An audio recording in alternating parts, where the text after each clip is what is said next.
আশ্বিনের শারদ প্রাতে ডুবে গেছে কলকাতা এক রাতে। হাই, আমি Bidisha, welcome back to my another mini blog. তো 15 ডেজ চ্যালেঞ্জের আজকে হচ্ছে 7 ডেজ।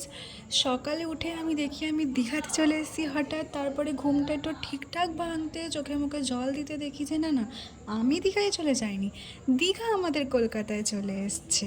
তো যাই হোক, তারপরে এই জল টলে একটু পাটা ভিজিয়ে আনন্দ করে এখানে কাজ করতে বসে গেছিলাম আমি একটা সুন্দর কাঠগোলাপ হাতে। তারপর বৃষ্টির দিন বলে কথা, ল্যাদ খাবো না সেটা হয়, আর ওই মায়ের ঠেলানি খেতে খেতে স্নান করতে গেলাম। তারপরে এই গপু উপুকে পুজো দিলাম। তোমরা কিন্তু দেখে জানিও তোমাদের আজকে গপু উপুর সাজ কেমন লাগলো। তারপরে মোস্ট ম্যান্ডেটরি কাজ, যেটা না করলেই হয় না, ছোটোবেলাতে ফিরে যাবার মুহূর্ত কেউ ছাড়তে চায় বলো? তারপরে এসে দেখি জানলার সামনে ইনি বসে আছেন।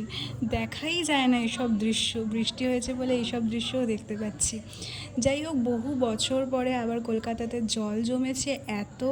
মা গরম গরম পেঁয়াজি হয়েছিল সন্ধেবেলায়, সেটাই খেতে খেতে নিচে দিদিগুলোর সাথে অনু খেলছিলাম। তো আজকের ভিডিওটা এতটাই, আবার দেখা হবে নেক্সট ভিডিওতে, টাটা।